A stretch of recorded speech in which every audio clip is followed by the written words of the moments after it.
Tantor Audio, a division of Recorded Books, presents Nowhere to Hide by Nancy Bush. Narrated by Kate Udall. Prologue. A hawk circled overhead, something dead down below in the field.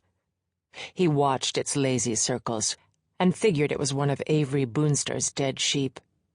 Shadows were creeping over the fields as he forged his way through the waving hay, trespassing it without a qualm, at home in wide spaces.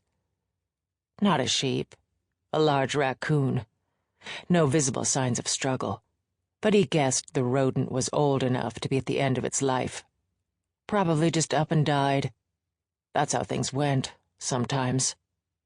But sometimes you had to help them along. In fields where they lay. He'd chosen fields as his staging arena. He'd read of others with this same affliction, same deviant sexual needs, same dangerous, aberrant behavior, same need to dispose of used-up bodies when they were finished with them. He'd molded himself accordingly, and likewise had chosen fields where they would lie. Closing his eyes, he tried to put himself into his other skin, his outer layer, the one the public saw. Beneath the skin lay a beast that answered to a hungry, sexual beat, a living thing within his skull and body. It was always there, lying in wait, especially when he thought about her. He tried very, very hard not to think about her, the one he'd believed in once. But she could not be denied. It had started long ago. He'd reached out to her, but she'd pulled back, repulsed. He'd been embarrassed, and he could still hear them all laughing and laughing. He'd managed to forget about her for a while, until he'd followed her, believed that she was laughing again. And the bad thing happened. He'd been scared afterward, and when he'd been sent away, he was certain they knew. But they didn't. He never stopped thinking of her all those years in between. It had always been his unformed plan to have her, and then she started playing a game with him. He learned she'd joined the Laurelton Police Department as a homicide detective, and he knew it was because of him. He could feel it inside, like a vibrating nerve, and suddenly he wanted to take her right now. But the time wasn't right. There was much to do before the final moment. And she was too clever, too sensitive by far. Like a skittish sea creature, an anemone, with little fibers always testing the surroundings. Upon the slightest whiff of danger, they collapsed in on themselves, scurried away, disappeared, gone. His mind flooded with images, and he awoke to the fact that he was on his knees, his blind-eyed face turned up to the circling hawk. He wanted to pleasure himself, but the time for that had passed. He was changing, morphing, becoming someone else over this long summer. His need could ultimately only be satisfied by her, but in the meantime, he would take the surrogates. He'd taken 3 of them already, ones who knew too much. He'd taken them while he thought of her. He hated her. He loved her. They called her 9, but he'd known her as September. September, he whispered to the dead raccoon and the soaring bird of prey. He would bring her to this field and let her feel his power. No more laughing at him, no more turning away, no more playing games. They would be together. That was the way of it. Soon he would be tight within her sea anemone grip, blood red, bright orange, and sunflower yellow, a kaleidoscope of heated, sexual colors. But not yet. Not yet. Not till the right moment. In the meantime, he would find the surrogates. Do unto others as she did to me, he whispered into the shimmering heat of the day, staring up to the sky. into God's face. Chapter 1. Her cell phone rang at 4 minutes after midnight. September Rafferty, asleep on her living room couch, half rose and thrashed around for the switch to the floor lamp, squinting across the room to her cable box, which showed the time in glowing white numerals. 12:03. She smiled as she turned the switch and flooded the room with illumination. She knew who it was and why they'd called now. Blinking, she punched the cell's green on button and said, "You couldn't wait till morning?" 12:03, her twin brother said. "That's when you came into this world. That's when I'm gonna call. Happy birthday." "I should have called you 6 minutes ago instead of earlier in the day. Happy birthday to you, too." "But I called you at the exact time of your birth," he said with a touch of pride. "That was all me. You just liked the idea of waking me out of a sound sleep. Well, yeah." Her brother, August, Augie Rafferty, was her twin, but they'd been born on either side of midnight on August 31st, making it different days, and even different months. His birthday was August 31st, and hers was September 1st. Hence their parents had named them August and September, respectively. A strange decision that went along with how they'd named their 3 older children, March, May, and July. Which said a lot about their parents, September thought, specifically their father, as their mother had died years earlier, and had once alluded to the fact that she was sorry for manacling them with names after the months of the year. "Did you field any other birthday wishes from the family?" September asked him, fighting a yawn.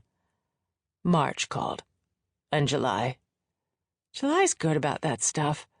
I'm generally horrible about remembering birthdays. Yours and mine are the only 2 I'm really certain about, Augie admitted. Yeah, well... September thought briefly about her older sister, May, who died in a botched robbery at a fast food restaurant when she was in high school. But that only brought on more melancholia than she was already feeling this birthday. "No word from Dad, huh?" she said. "Like there would be," he said. Braden Rafferty had disowned his 2 youngest children when they both chose law enforcement as a career. He had firm ideas about family, though he'd been an unfaithful husband and an absent parent, and this naming of his children undoubtedly stemmed from his own desire for control and order. At least that's how September saw it. Had she and Augie both been born in August, she wouldn't put it past him to have named them August and Augusta. That's just who he was, and was indicative of why she generally steered clear of him, and most of the other Raffertys as well, except her twin. Luckily, the whims of fate had stepped in, delivering her and her brother on different days and different months. So he was August, and she was September. Or maybe that was less about luck and more about Braden being able to bend the universe to his will. She wouldn't put it past him. "So, have you done anything about your artwork?" he asked. He meant her 2nd grade artwork, if you could really call it that. The artwork with the phrase, "Do unto others as she did to me," scrawled across its face in what looked like blood that had come to September at the station about a week earlier. She and her partner were the detectives on the Do Unto Others case, where a killer was strangling victims, carving words and markings into their flesh, then discarding the bodies in fields around the city of Laurelton and in Winslow County. At least that was the prevailing theory at work, though they hadn't made that connection public yet. "Still working on it," she told Augie. "Work faster." "Hey," she protested. "I'm just saying. I don't like you in harm's way." When the bloody artwork had first arrived at the station, she'd told her brother about it, and Augie had nearly come unglued. Not a big surprise, as he was known for his penchant of saving damsels in distress, and having a killer threaten his sister had sent him into overprotective mode, toot sweet. He'd gone straight to their superior, Lieutenant Aubrey Dannenball, and insisted he be put on the case. Hell no, September had told him flatly. It was her case, and she was bound and determined to hang on to it, especially now that it had become personal. She and her partner, Detective Gretchen Sandler, had been assigned the case, and her interfering brother wasn't going to take it from her. No way, no how. She'd pointed this all out to Dannenball, adding that Augie was still deeply involved in the Zuma software case, where a masked intruder had stormed into the front offices of the software company and opened fire on the employees. That case was just wrapping up, but there was still a hell of a lot of work to do. Plus, she reminded him that he'd already yanked her off that case to put her on this one, and she really didn't want to be pulled again. Yes, her artwork had been sent to her. This killer knew her. There was something there. And that was exactly why she wanted to stay on the case. So far, the lieutenant had kept her on, with the caveat that September might be reassigned if things got too hot. She had then told her brother to leave it alone and get back on Zuma. He could damn well finish with that. But the two cases have overlapped, Augie had argued at the time. And when we figure out how, maybe you can jump on this one, too, September stated firmly, holding her ground. As long as she and Sandler were the lead detectives, September didn't want her brother mucking things up. But, all that said, she knew Augie wasn't wrong. The third suspected victim of Do Unto Others, Glenda Tripp, had turned out to be related to one of the prime suspects in the Zuma case, so there had to be some connection between the two. It was too improbable, impossible, really, that it was mere coincidence. Was Do Unto Others some kind of copycat of the Zuma killer? Maybe following that case and grabbing victims peripherally involved for the notoriety, or something? That had yet to be determined. It was early days still, and until they had more evidence connecting the 3 homicides to the Zuma killings, and even to each other, they were treading lightly. Now, she said to her brother, I've decided to go to Dad's house and dig through the attic or basement or both, looking for more of my grade school stuff. I want to see if I can find the rest of it. Want to join? You're kidding. You keep saying you want in on this case. I'm not going anywhere near dear old Dad. He and Braden didn't talk, didn't get along, didn't much like each other. Thought I'd ask, September said. But keep me in the loop, he ordered her. Yeah.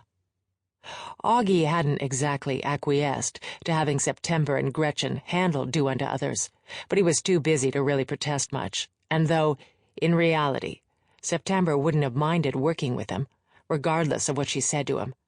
Gretchen Sandler was her partner, and they were in this together, for better or worse. I'm off till after Labor Day, kind of a forced vacation, she admitted now. Dannenball wanted me to think about things and decide whether I really wanted to stay on the case. You thinking of quitting? Don't sound so eager. No, but when I get back to work I'll give you a call. Maybe we can talk over some stuff. What kind of stuff? I don't know. About grade school. I'll let you know after I find the rest of my work, she said, then added, if I find it. You know I'm always here for you. Oh, bullshit. You just want the case for yourself. I don't want my little sister involved with a psycho. 6 minutes younger does not make me your little sister.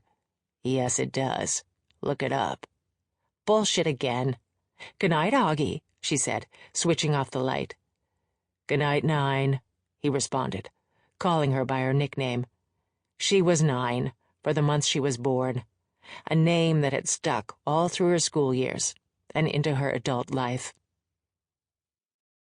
The following Thursday, she hurried past Guy Urlacher at the Laurelton Police Department's front desk, flashing him a look at her ID.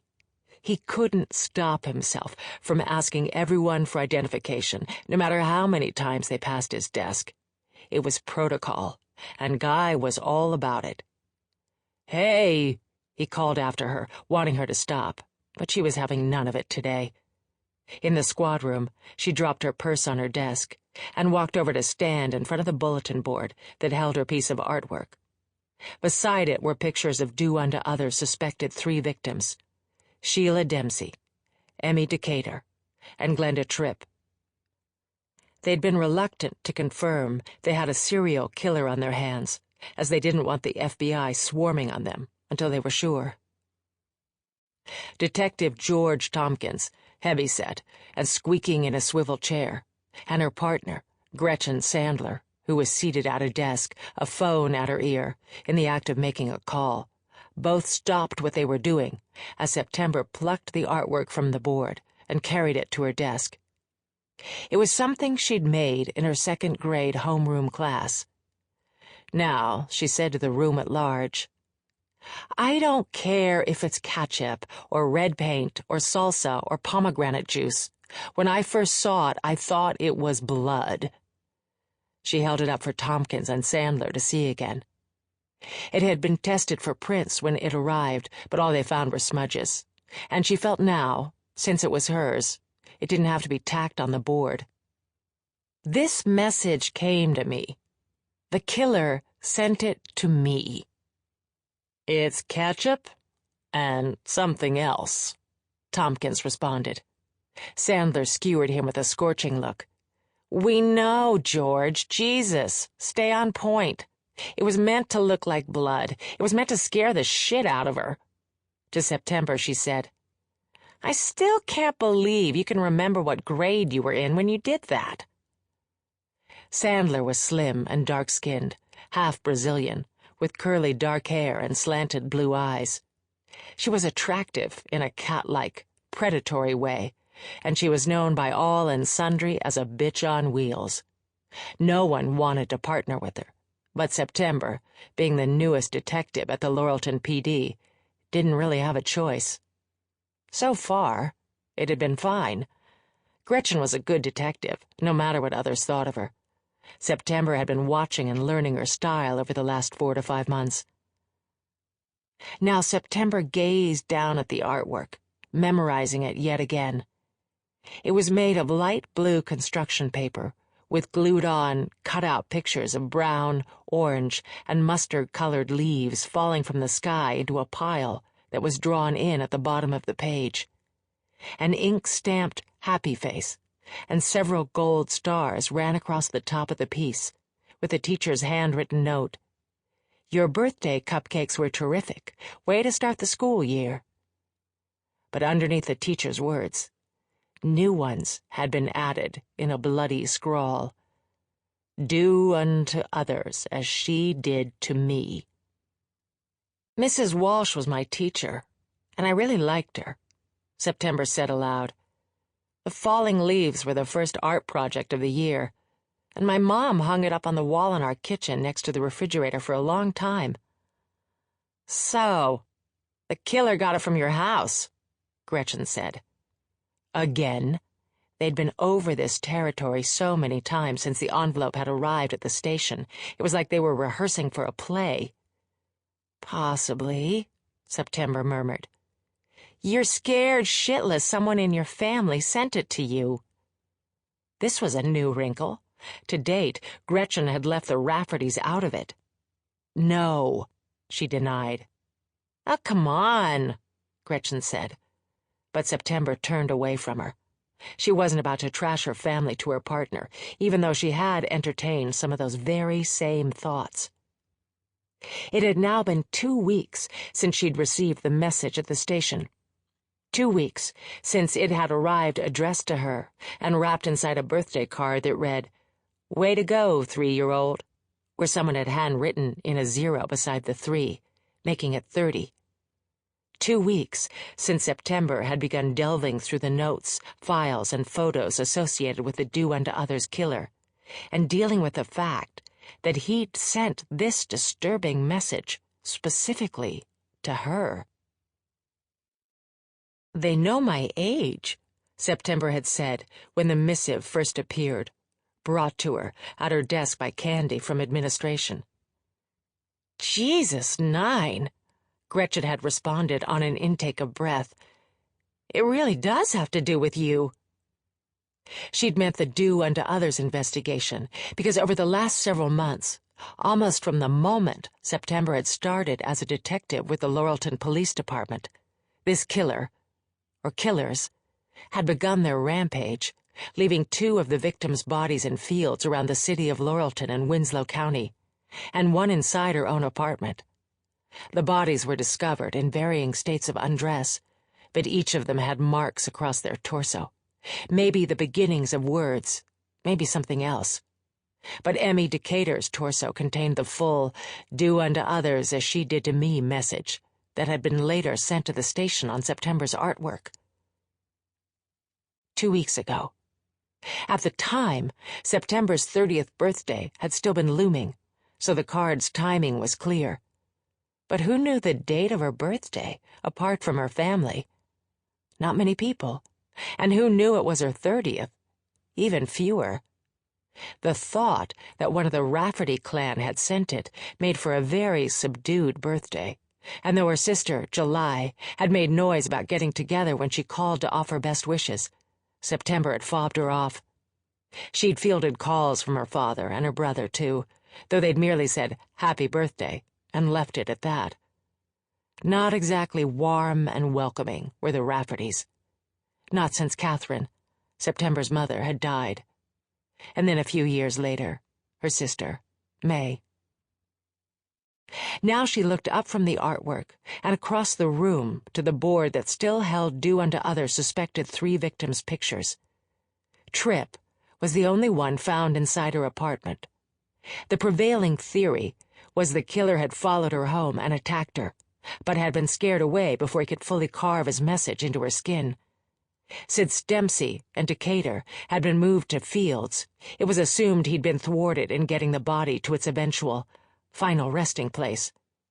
Dempsey and Tripp's torsos had been carved with markings, but Decatur was the only one with the killer's "Do unto others" message. So far. After receiving her own warning, September had gone over every scrap of evidence and report on the case with renewed vigor, but still nothing stood out. They'd gotten back the lab evidence on Tripp, the last victim, but it hadn't given them anything new either. There was no trace of DNA at the crime scenes. It was believed the killer had used condoms. He'd raped his victims and strangled them with a thin cord of some kind, but he was careful to take the cord away, and it hadn't left any fibers. So far, they'd been unable to connect the victims, apart from the fact that they all had darker hair and similar builds. He was probably going after a type.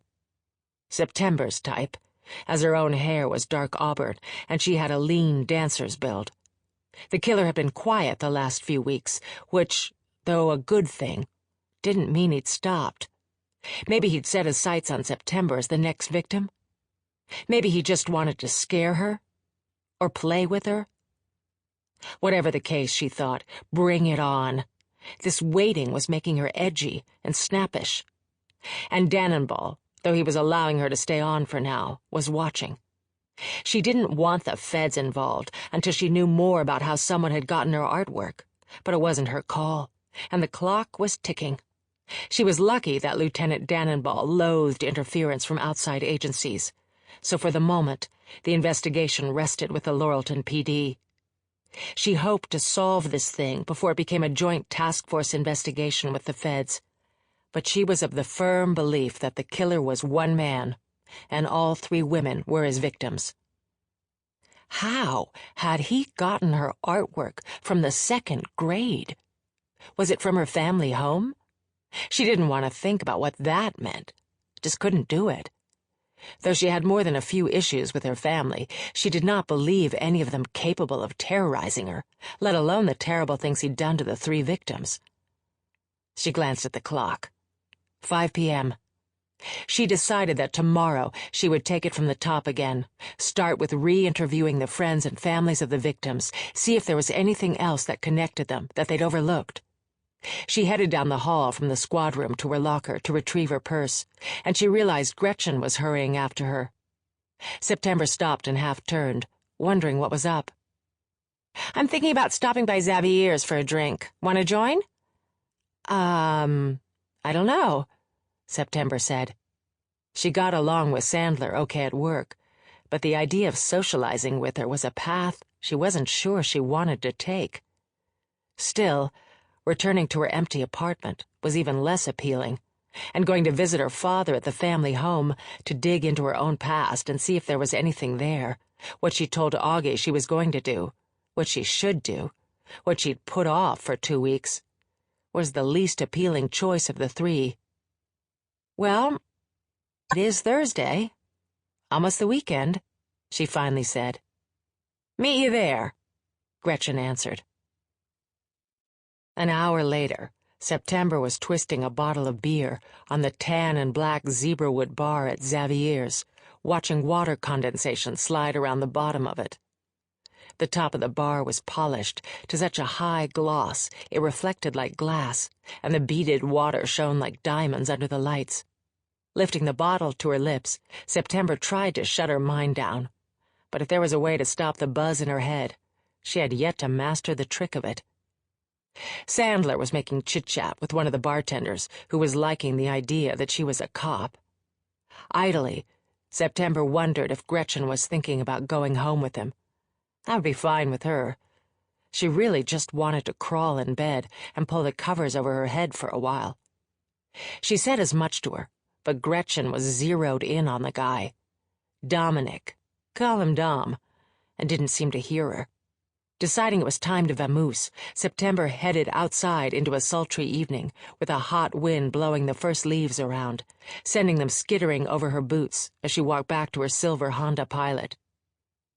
She really shouldn't have come to the Laurelton Steakhouse and Bar, wearing utilitarian black slacks and the button-up, short-sleeve shirt she'd worn to work.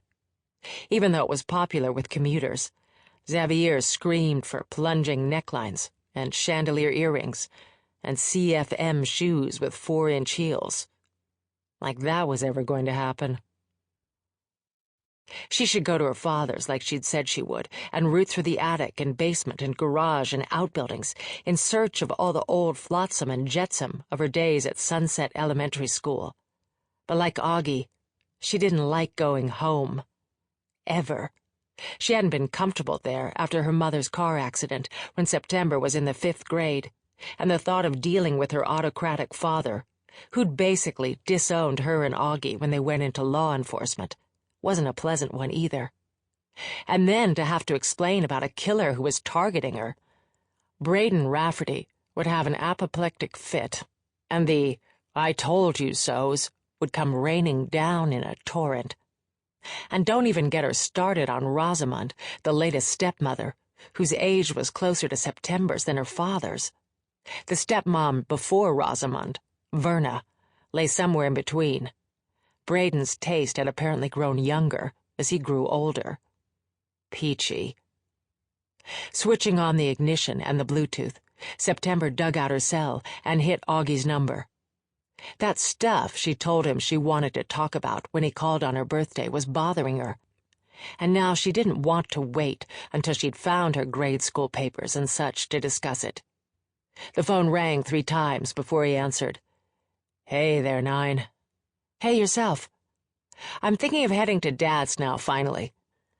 "And looking around for my grade school memorabilia," she said, negotiating into traffic. "Took a while to work up the courage, huh? I feel your pain." "I just wanted to talk about growing up Rafferty a bit." He groaned. "Do we have to?" "No one would have thrown out our stuff, would they? Dad? Verna? Or Rosamond? I can't think they'd bother. I'm guessing my stuff, all our stuff, just got shoved into the attic or basement and forgotten." "Probably," he allowed. "If Dad's there, I'll ask him." "When was the last time you talked to him?" Augie asked. "He called me on my birthday, at a more civilized hour than you did." "When before that?" he challenged. "We talked on the phone on March's birthday," September told him. "And of course I saw him at July's birthday party at the Willows," she added, referring to her father's winery. "Pretty good. Now tell me how long, every time, it took him before he suggested you seek other employment." "He's been better lately about keeping it to himself." Augie sniffed his disbelief. "Maybe going to the house will be okay then," he said, but his voice said something else. "The kid Sample complete. Ready to continue?